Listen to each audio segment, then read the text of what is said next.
इस संस्था में पढ़ने वाले समस्त नन्हे मुन्ने बच्चे, उनके माता पिता, मीडिया से जुड़े हुए लोग और आज इस कार्यक्रम में मौजूद हमारे सारे दर्शक दीर्घा में बैठे हुए साथियों को बधाई और शुभकामनाएं देता हूं कि बच्चों के सर्वांगीण विकास के लिए ये बहुत आवश्यक होता है कि केवल पढ़ाई लिखाई से तो बात नहीं बनेगी, बल्कि व्यक्तित्व के विकास के लिए खेलकूद और सांस्कृतिक गतिविधियां भी संचालित होना जरूरी होता है। मैं अभी पूछ रहा था यहाँ के प्रिंसिपल महोदय से, और यहाँ के जो प्रवेश समिति है और यहाँ के जो मिडिल स्कूल के प्राध्यापक, प्रधान पाठक और उसकी जो प्रवेश समिति है, उसको इस बात को विशेष ध्यान देना चाहिए कि किस बच्चे का किस विषय में जाने के जैसा रुख दिखाई देता है। मतलब प्रवेश समिति केवल कुर्सी में बैठ करके जो फॉर्म आया है उस फॉर्म को यस या नो करने का काम ना करे, बल्कि किस बच्चे के लिए कौन सा विषय ज्यादा परफेक्ट हो सकता है उसको अपना जिम्मेदारी समझ करके देखे, मतलब काउंसलिंग करे। तो आने वाले दिनों में हमारे बस्तर क्षेत्र से भी अनेकों बच्चे अलग अलग विषयों में, अलग अलग क्षेत्रों में अपना नाम बना सकते हैं। मेरे ध्यान में लाया गया है यहाँ की कमियों के बारे में, केमिस्ट्री के टीचर के बारे में यहाँ पर कमी बताई गई है। इसके अलावा प्रिंसिपल साहब बता रहे थे कि यहाँ पर ज्योग्राफी भी अगले साल चालू कराना चाहते हैं। यहाँ पर बाउंड्री वॉल की बात भी सामने आई है। यहाँ पर हमारी माताओं ने अपने लिए समूह के लिए भवन की बात कही है, और इसके अलावा कुछ सांस्कृतिक गतिविधियों को, मंडली वगैरह को चलाने के लिए भी कुछ मांगे आई है। बहुत सारे मांगे आई हुई है, लेकिन इसका परमानेंट सॉल्यूशन यही है कि हम इसके लिए काम कर रहे हैं। अभी माननीय मुख्यमंत्री महोदय के नॉलेज में भी ये बात है कि केस काल में 132 केवीए का एक ग्रिड जब पूर्व में भारतीय जनता पार्टी की सरकार थी उस समय से स्वीकृत होकर के लंबित पड़ा हुआ है। तो मेरी कोशिश अभी यही है कि जितना जल्दी से जल्दी हो सके 132 केवीए का जो पावर ट्रांसमिशन ग्रिड है उसको चालू कराया जाए, ताकि भरपूर लाइट हमारे पूरे कोंडागांव जिले को और सरप्लस लाइट जो है वो कांकेर जिले को मिल सके। और इसमें भी काम चल रहा है, बहुत तेजी से काम चल रहा है। मुझे लगता है कि अति शीघ्र इसमें हमको सार्थक रिजल्ट भी प्राप्त हो सकेगा। जहां तक के महिलाओं की जो भवन की मांग है, ये आप लोगों को याद दिलाने की जरूरत नहीं है। आपके सामने खड़ा हुआ व्यक्ति जिसको आपने विधायक बनाकर यहाँ पर जिता करके भेजा है, वो मेरे घोषणा पत्र में शामिल है। आप नहीं भी कहोगे तब भी मैं आपको एक भवन बना करके पंचायत लेवल पर दूंगा। तो थोड़ा सा आप लोग उसमें इंतजार करिए। अभी विधानसभा का चुनाव पूरा हुआ है, बहुत सारे अभी नियुक्तियां होनी बाकी है, बहुत सारे, और तुरंत लोकसभा का भी चुनाव आने वाला है। तो अभी थोड़ा सिस्टम जो है एक बार पटरी में आ जान दीजिए। आपका जरूर ये जो मांग है वो शीघ्र पूरा हो जाएगा। एक अक्सर मैं इस इलाके में जब कलेक्टर के रूप में काम करता था और उसके बाद जब मैं प्रचार में आ रहा था तो कई जगहों पर इंटरनेट कनेक्शन को लेकर के भी दिक्कत है। इधर सिदावन के आसपास, इधर आपका जहाँ का प्रस्ताव दिया चिंदली के आसपास तितरवंड है, राटीपारा है, बड़े राजपुर है, इन जगहों पर थोड़ा सा नेटवर्क का भी प्रॉब्लम है। उसको भी दूर करने के लिए मैं लगातार प्रयास कर रहा हूँ।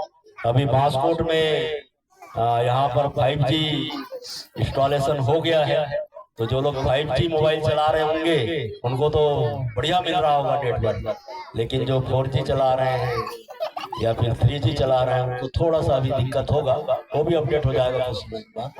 तो इसके बाद मैं आप लोगों से, ताकि जनवरी और फरवरी 2 महीने आप अच्छे से कोर्स का रिवीजन करवा सके बच्चों के लिए, और मार्च में चूंकि परीक्षाएं चालू हो जाती है, इसलिए 2 महीना बहुत अच्छे से आप बच्चों के ऊपर ध्यान केंद्रित कर सकते हैं।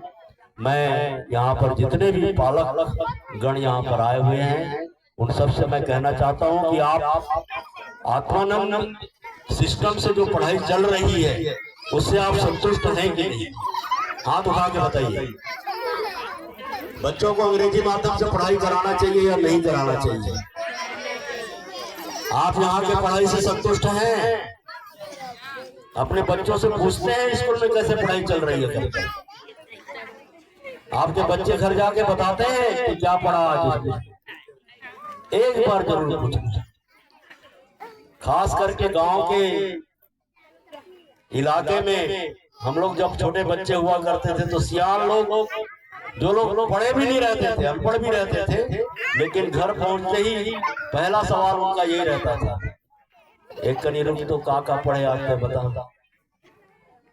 भले नहीं पढ़े रहते थे खुद, लेकिन वो बच्चों के लिए समय निकालते थे, तो पूरा बताना पड़ता था। हिंदी में क्या पढ़े, गणित में क्या पढ़े, भूगोल सामाजिक विज्ञान में क्या पढ़े।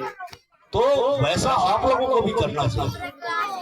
आप पूछ करके तो देखिए, एक आदत बनाइए कि आज तुमने स्कूल में क्या पढ़ा। बच्चों से इतना ही भरपूर और वो बच्चा जवाब देना चाहिए। 11वीं 12वीं के बच्चे जरूर थोड़ा सा एरोगेंट होते हैं, थोड़ा माता पिता का बात को हल्के से ले लेते हैं, या फिर उनको ऐसा लगता है कि हमारे साथ हमारा मतलब एक तरह से हमारे साथ थोड़ा व्यवहार गलत हो रहा है, ऐसा महसूस करते हैं आजकल के बच्चे। तो उनको भी मैं कहना चाहता हूँ, माँ बाप अपने बच्चे का कभी भी बुराई नहीं चाहते। माँ बाप चाहे जितना अभाव में रहते हैं, चाहे जितना कमियां रहती है परिवार में, लेकिन उनकी कोशिश रहती है कि उसका बच्चा जो है वो स्कूल में, उस जिले में, उस राज्य में सबसे नंबर 1 का बच्चा हो। वो अपना पूरा खून पसीना मजबूत देश के रूप में माननीय नरेंद्र मोदी जी के नेतृत्व में आगे बढ़ा है।